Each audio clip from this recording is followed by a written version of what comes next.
This story's title is Ada Twist Scientist by Andrea Beatty, illustrated by David Roberts.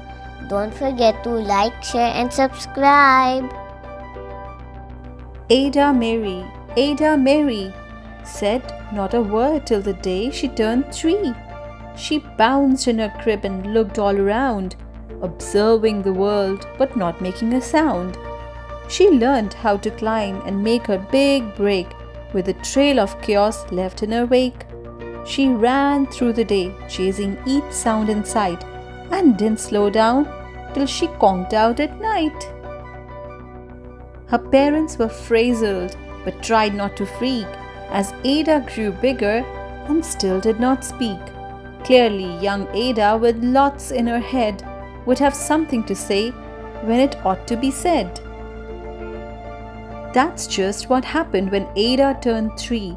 She tore through the house on a fact-finding spree and climbed up the clock just as high as she could. Her parents yelled, "Stop!" as all good parents would. Ada's chin quivered, but she did not cry.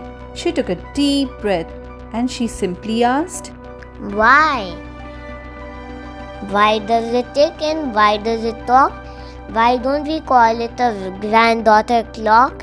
Why are there pointy things stuck to a rose? Why are there hairs up inside of your nose?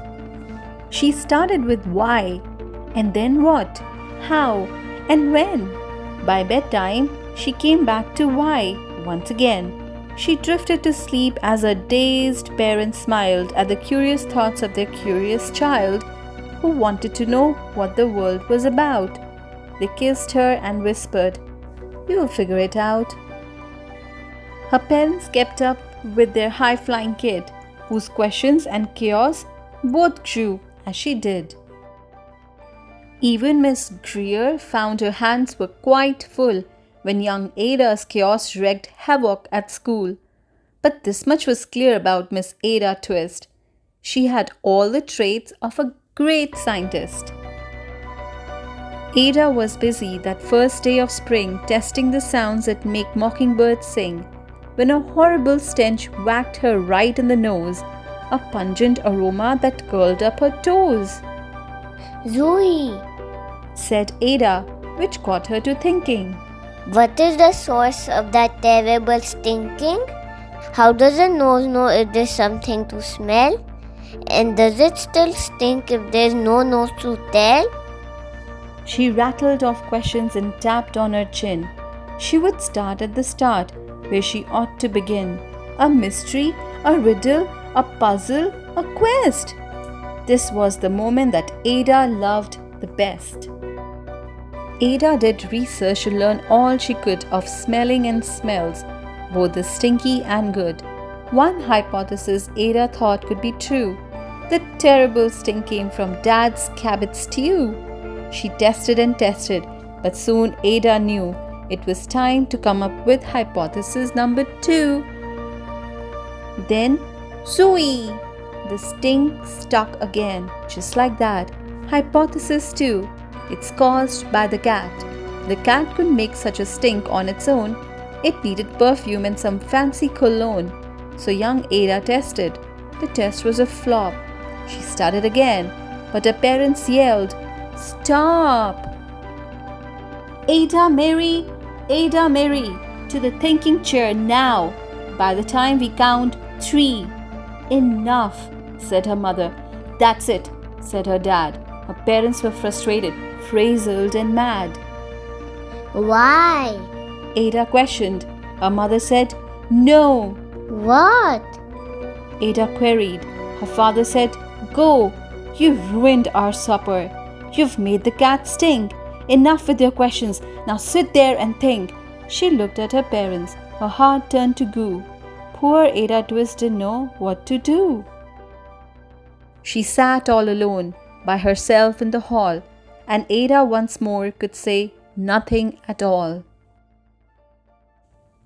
And so Ada sat, and she sat, and she sat, and she thought about science and stew and the cat, and how her experiments made such a big mess.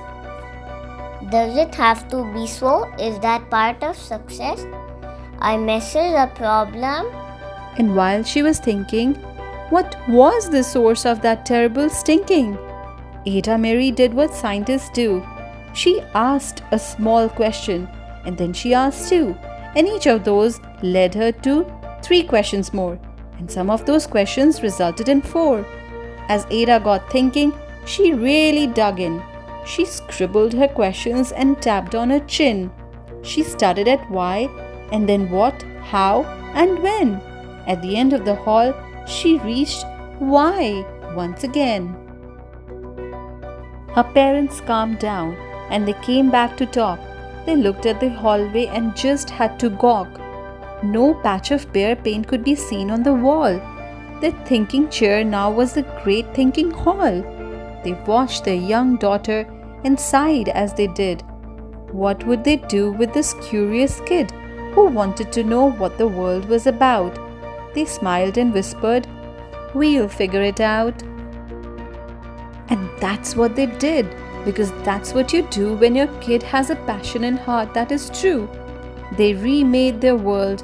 Now they're all in the act of helping young Ada sort fiction from fact. She asked lots of questions. How could she resist? It's all in the heart of a young scientist.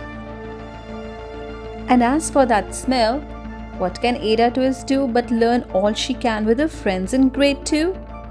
Will they discover the stink that curls the toes?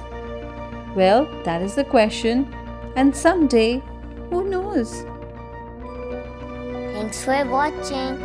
For more exciting read aloud stories, please subscribe to our channel Little Hearts Super Kids.